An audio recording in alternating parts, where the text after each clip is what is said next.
नमस्कार दोस्तों, आप सभी का स्वागत है आपके अपने YouTube channel study today with Viplav में।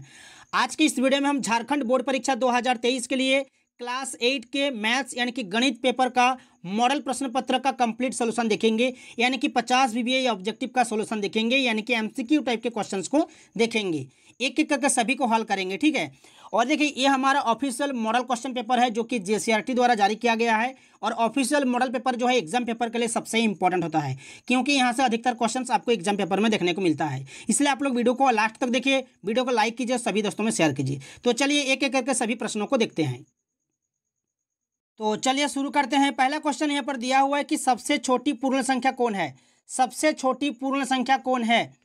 देखिए, प्राकृत संख्या यानी कि नेचुरल नंबर जो है एक से शुरू होती है। प्राकृत संख्या जो है एक से शुरू होती है, 1 2 3 4 ऐसा चलता जाएगा, ठीक है। लेकिन अगर इसमें हम जीरो को शामिल कर देंगे, इस समूह में अगर हम जीरो को शामिल कर देते हैं, जीरो को शामिल कर देते हैं, तो ये हमारा जो है पूर्ण संख्या का समूह बन जाता है, ठीक है। तो यहाँ पर जो सबसे छोटी पूर्ण संख्या आपका जीरो हो जाएगा। अगर आपको एग्जाम में पूछ दे कि सबसे छोटी प्राकृत संख्या कौन है, तो आपको आंसर देना है 1। प्राकृत संख्या जो है 1 से शुरू होती है और पूर्ण संख्या जो है 0 से शुरू होती है। तो इस क्वेश्चन का सही उत्तर हो जाएगा ऑप्शन नंबर 2, 0 आपका सही उत्तर होगा। नेक्स्ट है कि 5 का व्युत्क्रम क्या होगा। 5 का व्युत्क्रम, देखिए 5 को हम इस प्रकार से लिख सकते हैं, 5 को हम इस प्रकार से लिख सकते हैं, 5/1 लिख सकते हैं, ठीक है। और इसका आपको व्युत्क्रम लिखना है। तो देखिए, यहाँ पर हर में है 1 है, तो अंश की जगह 1 लिखेंगे, और यहाँ पर अंश में 5 है, तो यहाँ पर हर की जगह लिखेंगे, ठीक है। इसको उल्टा देंगे तो ये हमारा क्या बन जाएगा, व्युत्क्रम बन जाएगा। तो ऑप्शन नंबर 4 आपका सही उत्तर हो जाएगा, 1/5, ठीक है। जैसे कि आपको निकालने देगा 3/8 का व्युत्क्रम, तो आपको लिख देना है 8/3, उल्टा आपको लिख देना है। नेक्स्ट दिया हुआ है कि 19 का वर्ग क्या होगा।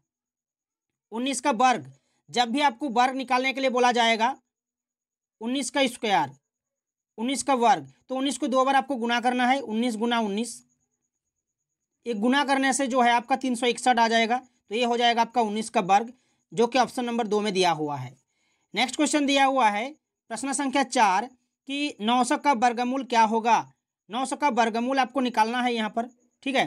तो देखिए, 9 का अगर हम अभाज्य गुणनखंड निकालेंगे तो 3 गुना 3 आएगा, और यहाँ पर 2 जीरो है, तो यहाँ पर 1 जीरो लगा देते हैं, और यहाँ पर 1 जीरो लगा देते हैं, ठीक है। तो यहाँ पर जोड़ा बनाना है, तो ये जोड़ा बना हुआ है 30 गुना 30, तो 2 30 में से 1 30 हमारा आएगा, ठीक है। इस तरह से आप निकाल सकते हो वर्गमूल, ठीक है। देखिए, जब भी आपको वर्गमूल निकालने के लिए बोला जाएगा, आपको कुछ नहीं करना है, जो भी ऑप्शन रहेगा ना, ऑप्शन का आपको ध्यान देना है। जो भी ऑप्शन रहेगा आपको क्या करना है, सभी का जो है आपको स्क्वायर निकालना है, यानी कि वर्ग निकालना है, क्योंकि वर्गमूल और वर्ग का उल्टा संबंध होता है। जैसे कि ऑप्शन नंबर 1 में दिया हुआ है 30, अगर हम 30 का वर्ग निकालेंगे, देखो 30 का अगर हम वर्ग निकालते हैं तो यहाँ पर 900 आ जा रहा है, तो ये हमारा हो जाएगा उत्तर 30, क्योंकि 30 का वर्ग जो है 900 होगा, और 900 का वर्गमूल जो है आपका 30 हो जाएगा, ठीक है। इस तरह से जो है आप ऑप्शन से भी निकाल सकते हो। तो ऑप्शन ए आपका सही हो जाएगा 30। नेक्स्ट क्वेश्चन यहाँ पर दिया हुआ है कि 11 का घन कितना होगा। प्रश्न संख्या 5 को ध्यान से देखिएगा, 11 का घन कितना होगा। देखिए, घन यानी कि क्यूब, ठीक है। आपको 3 बार गुना करना है, 11 गुना 11 गुना 11, 3 बार गुना करना है आपको। 11 11 11 को गुना करेंगे तो 1331 निकल के आएगा। तो ये हमारा उत्तर निकल के आ जाएगा 1331, ऑप्शन नंबर 3। नेक्स्ट दिया हुआ है कि 8/27 का घनमूल होगा। तो सेम उसी तरह वर्गमूल और वर्ग का उल्टा संबंध होता है, और घनमूल घन का उल्टा संबंध होता है। जैसे कि ऑप्शन नंबर 1 में दिया हुआ है 2/3, अगर हम 2/3 का क्या निकालेंगे, घन निकालेंगे, यानी कि क्यूब निकालते हैं, तो 2/3 गुना 2/3 गुना 2/3 मल्टीप्लाई करने से हमारा ऊपर में 8 आ जाएगा, नीचे हमारा 3 3 3 27 आ जाएगा। देखो, ये आ गया आपका उत्तर, ठीक है। 2/3 का जो है आपका घन जो है 8/27 होगा, और 8/27 का घनमूल जो है 2/3 होगा। तो ऑप्शन नंबर 1 आपका निकल के आ गया 2/3। इस तरह से आप निकाल सकते हो। जो भी ऑप्शन रहेगा, आपको घनमूल निकालने के लिए बोला जाएगा, लेकिन आपको जो भी ऑप्शन रहेगा आपको क्या करना है, घन निकालना है, तो आपको पता चल जाएगा, ठीक है। नेक्स्ट दिया हुआ है कि 5 की पावर 3 दिया हुआ है। यहाँ पर 5 का क्यूब का सही मान है, तो आपको 5 को 3 बार गुना करना है, 5 गुना 5 गुना 5, क्योंकि यहाँ पर पावर 3 है, तो 5 गुना करेंगे तो 125 निकल के आएगा, जो कि ऑप्शन नंबर 2 में दिया हुआ है। ठीक है, नेक्स्ट दिया हुआ है कि x की पावर 0 का मान होगा, तो इसका उत्तर 1 होगा। जैसे कि एग्जाम में ऐसा भी दे देगा कि 8 का पावर जैसे कि 0 दिया हुआ है, तो इसका उत्तर भी 1 होगा। 100 का पावर जो है 0 दिया हुआ है, इसका भी उत्तर 1 होगा। ठीक है, तो ऑप्शन नंबर 2 सही हो जाएगा, 1। नेक्स्ट दिया हुआ है कि एक संख्या ए बी का विस्तृत रूप है। देखिए यहाँ पर आपको विस्तृत रूप निकालना है, तो ए बी लिखा हुआ है, तो देखिए बी जो है इकाई के स्थान पर है और ए हमारा दहाई के स्थान पर है, तो यहाँ पर 10 गुना करेंगे, दहाई के स्थान पर है, फिर जोड़ का चिन्ह लगाएंगे, और बी इकाई के स्थान पर है तो 1 गुना करेंगे। ये दहाई के स्थान पर है 10 गुना करेंगे, और बी इकाई के स्थान पर है 1 गुना करेंगे। 10 और 1 गुना करेंगे तो 10 ए हो जाएगा, और 1 और बी गुना करेंगे तो बी हो जाएगा हमारा। तो ये हमारा उत्तर निकल के आ गया, जो कि ऑप्शन नंबर 2 में दिया हुआ है। नेक्स्ट दिया हुआ है कि कौन संख्या 3 से विभाज्य है। कौन संख्या 3 से विभाज्य है। देखिए ऑप्शन नंबर 1 में दिया हुआ है 120। 120 को 3 से भागा करेंगे तो भागा चला जाएगा, क्योंकि 3 चौका 12 हो जाएगा।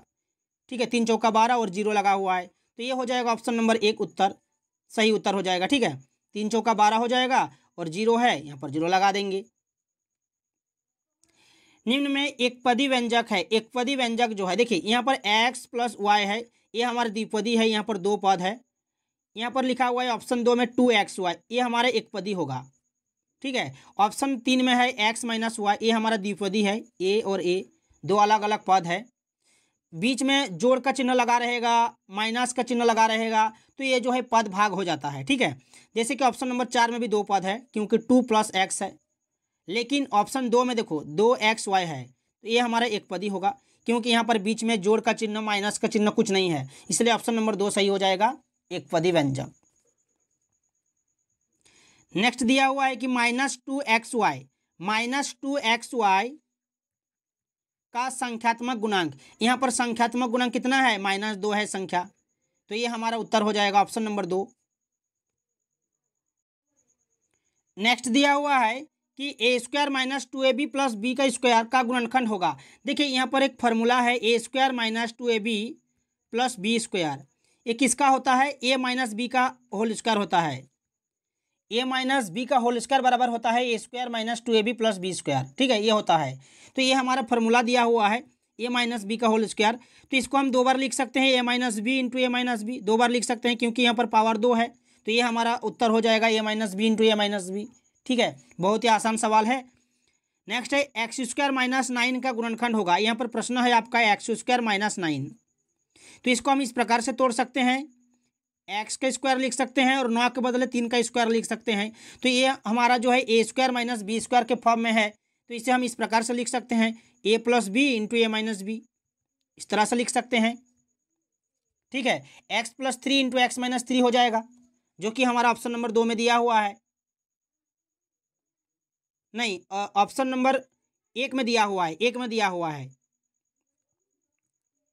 नेक्स्ट है कि 3x प्लस 2 बराबर 5 दिया हुआ है, x का मान आपको निकालना है। तो यहाँ पर देखो 3x लिखेंगे और बराबर का चिन्ह लगाएंगे, 5 लिखेंगे, और जो बाएं तरफ जो हमारा +2 है दाएं चला जाएगा तो हमारा -2 आ जाएगा, -2 हो जाएगा। तो यहाँ से हमारा 3 निकल के आएगा, और x बराबर हमारा हो जाएगा 3 है, और यहाँ पर 3 गुना है, तो बराबर के दाएं तरफ चला जाएगा तो हमारा भागा हो जाएगा, तो 3/3 3/3 बराबर उत्तर 1 हमारा निकल के आ जाएगा, जो कि ऑप्शन नंबर 1 में दिया हुआ है। नेक्स्ट क्वेश्चन दिया हुआ है कि 3 लगातार पूर्णांकों का योगफल 51 है तो पूर्णांक होगा। 3 लगातार पूर्णांकों का योगफल 51 है तो पूर्णांक होगा। तो यहाँ पर देख सकते हो 15, 16 और 17 को जोड़ेंगे तो हमारा 48 निकल के आएगा। 16, 17 और 18 को जोड़ेंगे तो हमारा 51 आ जाएगा। तो ऑप्शन नंबर 2 हमारा सही उत्तर आ जाएगा, ऑप्शन 2। नेक्स्ट क्वेश्चन दिया हुआ है कि 40 का कितना प्रतिशत 16 है। 40 का कितना प्रतिशत 16 है। तो यहाँ पर हम लिख सकते हैं कि 40 का x प्रतिशत 16 है। लिख सकते हैं कि नहीं, लिख सकते हैं। तो यहाँ पर हम क्या करेंगे, 40 गुना x प्रतिशत यानी कि x/100 बराबर 16 लिखेंगे। अब क्या करेंगे कि 40 गुना 40 यहाँ पर क्या करते हैं, इसको काट देते हैं। एक्स बराबर लिखेंगे यहाँ पर 16 है, और ये जो 40 हमारा गुना है ये हमारा नीचे भागा हो जाएगा, 40 नीचे, और 100 हमारा जो भागा है ये ऊपर चला जाएगा, गुना हो जाएगा। ठीक है, इस तरह से हम लिख सकते हैं। और इसको हम काटेंगे, ऊपर 1 0 नीचे 1 0 को काटते हैं, और 4 चौका 16 हो जाएगा हमारा, और 10 और 4 हमारा बच रहा है, 10 चौका हो जाएगा हमारा 40 हो जाएगा हमारा। तो ये हमारा 40% ऑप्शन नंबर 3 में दिया हुआ है। इस तरह से हम जो है इसका हल कर सकते हैं। नेक्स्ट है कि 50 आमों के समूह में 60% आम बिल्कुल पके हैं, तो पके हुए आमों की संख्या कितनी है। देखिए 50 का 60% आम पका हुआ है, तो 60% को गुना करेंगे, 50 गुना 60% यानी कि 60/100 हो जाएगा हमारा। ठीक है, इसको हम काटेंगे, ऊपर 1 0 नीचे 1 0, ऊपर 1 0 नीचे 1 0, हमारा बच रहा है 5 और 6, 5 और 6 को गुना करेंगे तो हमारा 30 निकल के आएगा, जो कि ऑप्शन नंबर 3 में दिया हुआ है। नेक्स्ट है कि यदि x बराबर 1 और y बराबर -2 है तो x² प्लस y² का मान होगा, x² प्लस y² का मान होगा। तो देखिए x की जगह हम लिखेंगे 1 का स्क्वायर लिखेंगे, क्योंकि x का मान यहाँ पर दिया हुआ है 1, y का मान दिया हुआ है -2, तो y की जगह -2 लिखेंगे, और पावर +2 है, तो 1 को हम 2 बार गुणा करेंगे तो 1 निकल के आएगा, और -2 को 2 बार गुणा करेंगे, -2 गुना -2 तो हमारा निकल के आएगा 4 लिखेंगे, 4 और 1 हमारा जोड़ने से 5 आ जाएगा कि नहीं आ जाएगा। तो ऑप्शन नंबर 3 हमारा सही होगा, 5। नेक्स्ट दिया हुआ है कि 7 के घन का इकाई अंक क्या होगा। देखिए 7 के घन का इकाई अंक, तो 7 का हम घन निकालते हैं, 7 की पावर 3 लिखेंगे, 7 गुना 7 लिखेंगे, 7 7 7 3 बार गुना करेंगे तो हमारा 343 निकल के आएगा। तो इकाई का अंक यहाँ पर आपको पूछा है कि इकाई अंक क्या होगा, तो इकाई अंक हमारा 3 होगा, ऑप्शन नंबर 3 में दिया हुआ है 3। क्लियर है। नेक्स्ट क्वेश्चन दिया हुआ है कि एक घड़ी का अंकित मूल्य 2000 रुपये है, इस पर 10% बट्टा दिया जाता है तो विक्रय मूल्य क्या होगा। देखिए घड़ी का अंकित मूल्य है 2000 रुपये, इस पर 10% जो है डिस्काउंट दिया जाता है, तो 2000 का 10% ये हमारा बट्टा है, तो 2000 के साथ गुना करेंगे, 10% यानी कि 10/100 हो जाएगा हमारा। ऊपर 2 0 नीचे 2 0 को काटते हैं, 20 और 10 को गुना करते हैं तो 200 निकल के आ जाएगा। तो 200 रुपया का जो है यहाँ पर डिस्काउंट मिल रहा है, तो घड़ी का अंकित मूल्य यहाँ पर दिया हुआ है 2000 रुपये, और डिस्काउंट मिल रहा है आपको 200 रुपये यानी कि बट्टा, तो घड़ी का विक्रय मूल्य निकल के आ जाएगा आपका 1800 रुपये। ठीक है, 1800 हो जाएगा, ऑप्शन नंबर 4 में दिया हुआ है। 75 पैसे का 2 रुपये से अनुपात कितना होगा। देखिए 75 पैसे अनुपात 2 रुपये, तो ये हमारा पैसे है, ये रुपये है, तो इसको भी हम पैसे में कन्वर्ट करते हैं, तो 75 पैसे लिखेंगे और अनुपात का चिन्ह लगाएंगे, 2 रुपये है, 2 रुपये बराबर 200 पैसे होता है, तो दोनों हमारा जो है पैसे में हो गया। 75 पैसे अनुपात 200 पैसे, 75 को 200 का अनुपात निकालते हैं तो 75/200 लिख सकते हैं। इसको 25 से काटेंगे, 25 या 75 हो जाएगा, और 25 अट्ठे जो है हमारा 200 निकल के आ जाएगा, तो 3:8 हमारा उत्तर निकल के आ रहा है, जो कि ऑप्शन नंबर 1 में दिया हुआ है। दो परमीय संख्याओं के बीच कितनी परमीय संख्या होगी। देखिए दो परमीय संख्याओं के बीच अनंत परमीय संख्या होगी, अनंत, असंख्य, चाहे आप जितनी संख्या चाहोगे उतनी निकाल सकते हो। ठीक है, इसको हम अनंत कहेंगे, ऑप्शन नंबर 4 सही हो जाएगा। निम्न में कौन पाइथागोरस त्रिक है। पाइथागोरस त्रिक क्या होता है, चलिए ऑप्शन 3 को लेते हैं, जैसे कि 6 है, 8 है, 10 है, इसको हम ए मान लेते हैं, इसको हम बी मान लेते हैं, इसको हम सी मान लेते हैं। ठीक है, तो पाइथागोरस का जो फार्मूला होता है ना, ये होता है आपका कि a² + b² बराबर c²। ठीक है, तो इसको हम 6² लिखेंगे, और बी की जगह हम 8 लेते हैं तो बी की जगह हम 8 लिखेंगे, और सी की जगह हम लिखेंगे 10 का स्क्वायर लिखेंगे। 6 का हो जाएगा आपका 36, 8 का हो जाएगा आपका 64, और 10 का हो जाएगा आपका 100। देखिए 36 और 64 को जोड़ेंगे तो हमारा 100 निकल के आएगा, और बराबर हमारा 100 आ गया, तो ये हमारा बराबर हो गया, तो ये हमारा हो जाएगा पाइथागोरस त्रिक।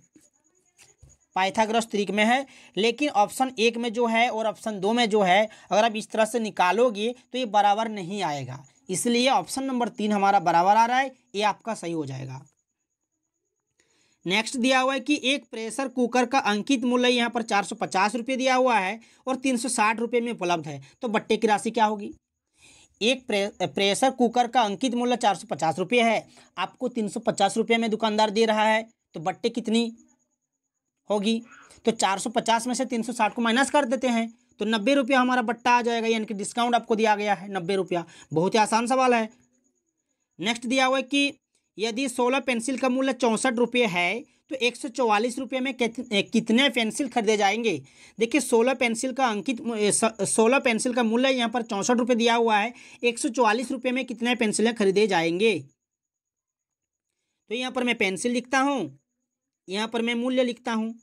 तो 16 पेंसिल का मूल्य यहाँ पर दिया हुआ है 64 रुपये और 144 रुपये में कितने पेंसिल खरीद पाओगे। तो यहाँ पर 144 लिखते हैं और यहाँ पर जो है पेंसिलों की संख्या नहीं दिया हुआ है, तो पेंसिल की जगह हम क्या लिखते हैं, यहाँ पर x लिख देते हैं।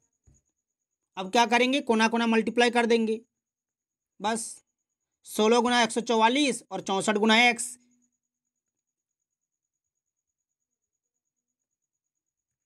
16 गुना 144 बराबर 64 गुना x। फिर क्या करेंगे, जो 64 है ना, इसको हम इधर लिख देते हैं, गुना है भागा हो जाएगा, इसको हम काटेंगे, 16 चौका 64 हो जाएगा और 4 36 में हो जाएगा 144। तो x का मान कितना आया, यहाँ पर 36 आ गया। तो ये हमारा उत्तर हो जाएगा 36 पेंसिल जो है। इसे आप एक एक नियम से भी निकाल सकते हो कि 64 रुपया में 16 पेंसिल खरीदे जाएंगे, तो 1 रुपया में 16 बटा 64 हो जाएगा और 144 में कितना हो जाएगा, यहाँ पर 144 जो है मल्टीप्लाई हो जाएगा, बस 36 आ जाएगा आपका। नेक्स्ट है कि 45 व्यक्ति किसी काम को 13 दिन में करते हैं, तो उसी काम को 39 व्यक्ति कितने दिनों में समाप्त करेंगे। 45 व्यक्ति किसी काम को 30 दिन में करते हैं, तो उसी काम को 39 व्यक्ति कितने दिनों में करेंगे। देखिए ये व्युत्क्रमानुपाती है, ठीक है। 45 व्यक्ति किसी काम को 13 दिन में करते हैं, मैं यहाँ पर लिखता हूँ, रुकिए। 45 व्यक्ति किसी काम को 13 दिन में करते हैं, तो एक व्यक्ति अगर करेगा तो उसको ज़्यादा समय लग जाएगा, क्योंकि 45 व्यक्ति 13 दिन में काम समाप्त करता है। तो एक व्यक्ति अगर करेगा अकेला तो 13 गुना 45 इतना दिन में समाप्त करेगा, ये व्युत्क्रमानुपाती होगा, ठीक है। और 39 व्यक्ति अगर किसी काम को करता है तो 13 गुना 45 बटा 39, 13 तिया 39 हो जाएगा और 3 15 में 45 हो जाएगा, तो 15 निकल के आ जाएगा आपका उत्तर 15 दिन। ऑप्शन 4 में दिया हुआ है, देख सकते हो, ऑप्शन नंबर 4 जो है 15 दिन, ये आपका सही उत्तर हो जाएगा। नेक्स्ट क्वेश्चन दिया हुआ है कि वर्ग के सभी बाह्य कणों का योग कितना होता है, तो ये 360 डिग्री होता है, याद रखिएगा। ऑप्शन नंबर 2, ऑप्शन नंबर 1 सही हो जाएगा। नेक्स्ट क्वेश्चन दिया हुआ है कि 500 रुपये का 5% वार्षिक ब्याज की दर से 2 वर्ष का साधारण ब्याज क्या होगा। देखिए यहाँ पर मूलधन दिया हुआ है 500 रुपये, 5% वार्षिक ब्याज की दर से, तो यहाँ पर 5% जो है दर दिया हुआ है और 2 वर्ष जो है यहाँ पर समय भी दिया हुआ है। तो आपको साधारण ब्याज निकालना है। साधारण ब्याज बराबर फॉर्मूला होता है मूलधन गुना समय गुना दर बटा 100। तो ये हमारा सभी जो है यहाँ पर दिया हुआ है, मूलधन भी दिया हुआ है 500, हमारा दर जो है 5% दिया हुआ है रेट, और हमारा समय भी दिया हुआ है 2। तीनों को गुना करेंगे और 100 से मल्टीप्लाई कर देंगे, 100 से भागा कर देंगे, ऊपर 2 जीरो नीचे 2 जीरो काटेंगे और 5 पंच 25 दूनी 50 रुपये निकल के आ जाएगा हमारा साधारण ब्याज। निम्नलिखित में से कौन 2D आकृति है। देखिए यहाँ पर घना बेलन शंकु जो है हमारा 3D है, लेकिन आयत जो है ये हमारा 2D आकृति है। तो ऑप्शन नंबर 2 सही हो जाएगा, 2D आकृति। 2D आकृति आयत होता है, वर्ग होता है, वृत्त होता है, ठीक है, ये सब। तो ऑप्शन नंबर 2 सही हो जाएगा। निम्नलिखित में कौन आयलर सूत्र है। आयलर सूत्र जो है F+V बराबर E+2 होता है, जो कि ऑप्शन नंबर 1 में दिया हुआ है। एग्जाम के लिए इंपॉर्टेंट है, याद रखिएगा। सभी से रिक्वेस्ट है आप लोग वीडियो को एक लाइक और शेयर कीजिएगा, और इस वीडियो के डिस्क्रिप्शन में आपको हिंदी का मॉडल पेपर मिल जाएगा, साइंस का मिल जाएगा, सोशल साइंस का भी मिल जाएगा, आप लोग देख लीजिएगा, ठीक है। प्लेलिस्ट में जाके भी आप लोग चेक कर सकते हो, सभी का मॉडल पेपर आप लोगों को मिल जाएगा। नेक्स्ट दिया हुआ है कि एक समचतुर्भुज का क्षेत्रफल ज्ञात कीजिए। अब अगर आप लोग जो है मैथ्स का MCQ पढ़ना चाहते हो तो इस वीडियो के डिस्क्रिप्शन में भी आपको जो है बहुत सारे वीडियोस मिल जाएगा, आप लोग देख लीजिएगा। मैथ्स का MCQ एक समचतुर्भुज का क्षेत्रफल ज्ञात कीजिए जिसकी विकर्ण की लंबाई दिया हुआ है 24 सेंटीमीटर और 10 सेंटीमीटर। देखिए समचतुर्भुज का क्षेत्रफल बराबर होता है हाफ गुना पहला विकर्ण गुना दूसरा विकर्ण। तो ये हमारा पहला विकर्ण दिया हुआ है 24 सेंटीमीटर और दूसरा विकर्ण दिया हुआ है हमारा 10 सेंटीमीटर। तो हाफ लिखेंगे और 24 गुना 10 गुना कर देंगे, 2 से काटेंगे, 2 12 में 24 हो जाएगा। तो 12 और 10 को गुना करते हैं तो 120 निकल के आ जाएगा उत्तर, जो कि ऑप्शन नंबर 4 में दिया हुआ है। समचतुर्भुज का क्षेत्रफल आपको याद रखना है हाफ गुना पहला विकर्ण गुना दूसरा विकर्ण, दोनों जो भी विकर्ण रहेगा आपको गुना कर देना है, ठीक है। नेक्स्ट है कि यदि किसी समलंब चतुर्भुज की समांतर भुजाएं 6 सेंटीमीटर है, 8 सेंटीमीटर है तथा ऊंचाई 5 सेंटीमीटर है तो समलंब चतुर्भुज का क्षेत्रफल क्या होगा। देखिए समलंब चतुर्भुज का क्षेत्रफल बराबर होता है हाफ गुना a plus b into h. A b क्या होता है, यहाँ पर जो दिया हुआ है भुजाएं, ठीक है, 6 सेंटीमीटर और 8 सेंटीमीटर, ये हो जाएगा हमारा भुजाएं, और ऊंचाई यानी कि एच हमारा दिया हुआ है 5। तो यहाँ पर हम लिखेंगे 1/2, ए की जगह लिखेंगे 6 और बी की जगह लिखेंगे 8 लिखेंगे, और एच की जगह लिखेंगे कितना 5 लिखेंगे। फिर हाफ लिखेंगे, 6 और 8 को जोड़ेंगे तो हमारा 14 निकल के आएगा, फिर गुना 5 लिखेंगे, 2 7 बार में काटेगा 14 हो जाएगा, ठीक है, और 7 गुना 5 हमारा बच रहा है तो 7 पंचे हमारा 35 निकल के आ जाएगा, जो कि ऑप्शन नंबर 1 में दिया हुआ है। नेक्स्ट है कि नेक्स्ट क्वेश्चन यहाँ पर दिया हुआ है, नेक्स्ट क्वेश्चन यहाँ पर दिया हुआ है कि घन का कुल पृष्ठीय क्षेत्रफल क्या होगा। घन का कुल पृष्ठीय क्षेत्रफल बराबर होता है 6L²। ये हमारा फॉर्मूला होता है, ऑप्शन नंबर 2 सही हो जाएगा। नेक्स्ट दिया हुआ है कि एक बेलन की त्रिज्या यहाँ पर 14 सेंटीमीटर दिया हुआ है और ऊंचाई दिया हुआ है 10 सेंटीमीटर। तो बेलन का वक्र पृष्ठीय क्षेत्रफल ज्ञात कीजिए। देखिए बेलन की त्रिज्या यहाँ पर दिया हुआ है यानी कि आर दिया हुआ है हमारा 14 और ऊंचाई हमारा दिया हुआ है 10 सेंटीमीटर। देखिए बेलन का वक्र पृष्ठीय क्षेत्रफल बराबर होता है 2πr/h। तो 2 की जगह 2 लिखेंगे, पाई की जगह लिखेंगे 22/7 और आर की जगह लिखेंगे यहाँ पर 14 दिया हुआ है और एच की जगह लिखेंगे यहाँ पर ऊंचाई दिया हुआ है 10। 7 से काटेंगे, 7 दूनी 14 हो जाएगा, ऊपर में बच रहा है 22, 2, 2 और 10, सभी को अगर गुना करते हैं तो 880 निकल के आ जाएगा, 880। तो ये हमारा उत्तर हो जाएगा, जो कि ऑप्शन नंबर 3 में दिया हुआ है, देख सकते हो ऑप्शन नंबर 3 में दिया हुआ है। यदि घन की एक भुजा 8 सेंटीमीटर है तो घन का आयतन क्या होगा। देखिए घन का आयतन बराबर होता है L3। तो यहाँ पर भुजा 8 सेंटीमीटर है, वही L जो दिया हुआ है वही है आपका भुजा। तो 8 को 3 बार गुना करेंगे, 8 गुना 8 गुना 8, तो हमारा 512 आ जाएगा, जो कि ऑप्शन नंबर 2 में दिया हुआ है 512। यदि बेलन की त्रिज्या और ऊंचाई, आपको फार्मूला याद रखना है, बिना फार्मूले के आपका जो है मैथ्स नहीं बनेगा, ठीक है। नेक्स्ट दिया हुआ है कि यदि बेलन की त्रिज्या और ऊंचाई 7 सेंटीमीटर और 10 सेंटीमीटर है तो बेलन का आयतन क्या होगा। देखिए यहाँ पर त्रिज्या भी दिया हुआ है और ऊंचाई भी दिया हुआ है, और बेलन का आयतन बराबर क्या होता है, बेलन का आयतन बराबर होता है πr²h। तो पाई की जगह लिखेंगे 22/7 और r², आर हमारा दिया हुआ है 7 सेंटीमीटर, क्योंकि यहाँ पर त्रिज्या और ऊंचाई है, तो ये हमारा 7 जो है त्रिज्या है और 10 हमारा ऊंचाई है। तो यहाँ पर त्रिज्या हमारा 7 है तो यहाँ पर r² है, तो 7 को 2 बार लिखेंगे, 7 गुना 7, और ऊंचाई हमारा है 10 लिखेंगे यहाँ पर, एक साथ काट देंगे, 22, 7 और 10 गुना करते हैं तो 1540 निकल के आएगा, जो कि ऑप्शन नंबर 1 में दिया हुआ है, देख सकते हो। ये सारे के सारे क्वेश्चंस जो है एग्जाम पेपर के लिए मोस्ट इंपॉर्टेंट है, ठीक है। एक बार में अगर समझ में नहीं आ रहा है तो इस वीडियो को 2 बार देखिए, ठीक है, और कुछ भी प्रॉब्लम होता है तो आप लोग कमेंट्स कर सकते हो।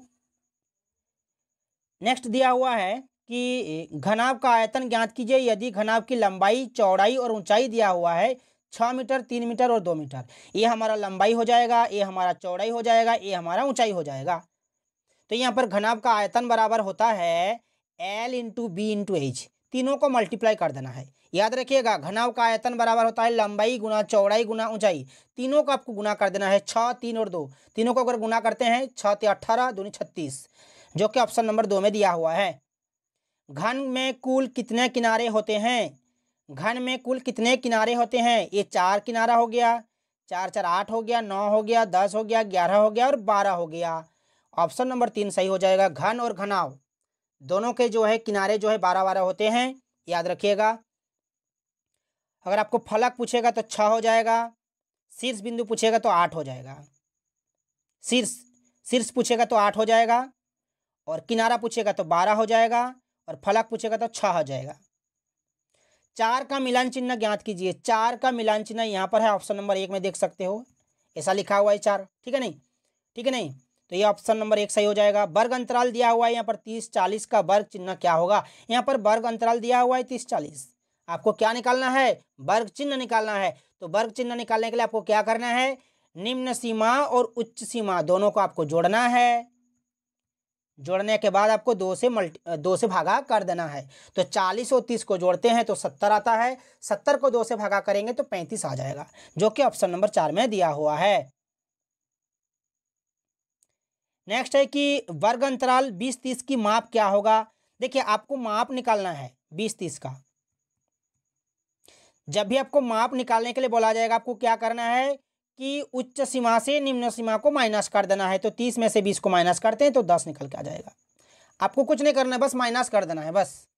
ये हो जाएगा आपका वर्ग माप, ये हो जाएगा आपका माप हो जाएगा। और जब भी आपको वर्ग चिन्ह निकालने के लिए बोला जाएगा तो निम्न सीमा और उच्च सीमा दोनों को जोड़ना है और 2 से भागा करना है। और माप निकालने के लिए बोला जाएगा तो डायरेक्ट आपको माइनस कर देना है। नेक्स्ट क्वेश्चन दिया हुआ है कि आंकड़ों के सबसे बड़े और सबसे छोटे प्रेक्षणों के अंतर को क्या कहते हैं। सबसे बड़े और सबसे छोटे प्रेक्षणों के अंतर को क्या कहते हैं, परिसर कहते हैं, परिसर। याद रखिएगा, ऑप्शन नंबर 4 सही होगा। वृत्त आलेख का दूसरा नाम क्या है। वृत्त आलेख का दूसरा नाम जो है हमारा पाई चार्ट हो जाएगा, पाई चार्ट। ऑप्शन नंबर 2 सही हो जाएगा। 2 सिक्के को एक साथ उछालने से हमें कुल कितना परिणाम प्राप्त होंगे।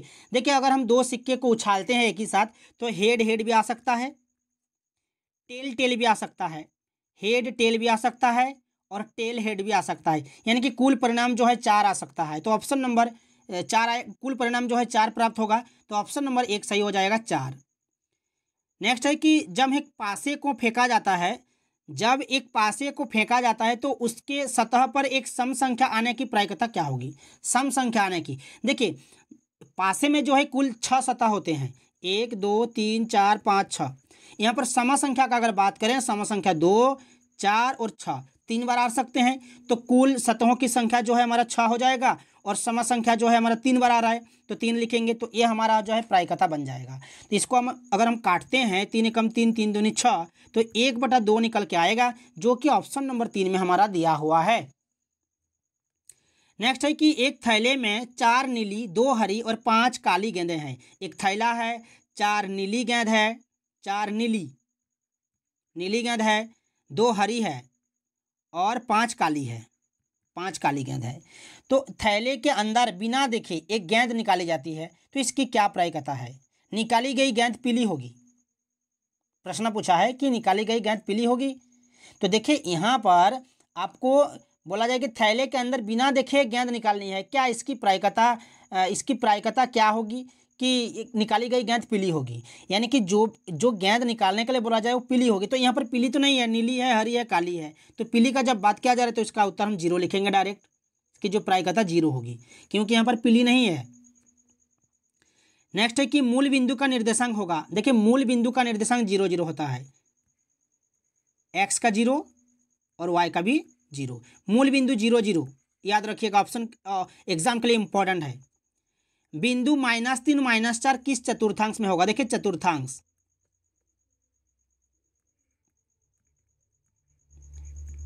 ये हम x डॉट लिख सकते हैं और इसको हम लिखते हैं y डॉट। तो देखिए ये 0 हमारा है, ये मूल बिंदु है हमारा। जब इधर लिखते हैं तो ये प्लस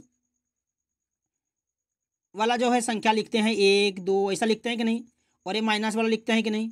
बाएं तरफ ऊपर तरफ जो है जो y का निर्देशांक है, इसमें हम ऊपर तरफ जो है प्लस वाला लिखते हैं और नीचे हम माइनस वाला लिखते हैं कि नहीं लिखते हैं। तो देखिए ये हमारा दोनों जो है प्लस प्लस आ रहा है, तो ये हमारा पहला चतुर्थांश है। इधर देखो ये माइनस है और ये प्लस में है, माइनस प्लस हो जाएगा, और ये दोनों जो है माइनस पे हैं तो माइनस माइनस हो जाएगा। ये हमारा दूसरा है, ये हमारा तीसरा, यानी कि तृतीय चतुर्थांश, ये हमारा चौथा चतुर्थांश हो जाएगा। इसमें हमारा जो है प्लस आएगा और माइनस आएगा।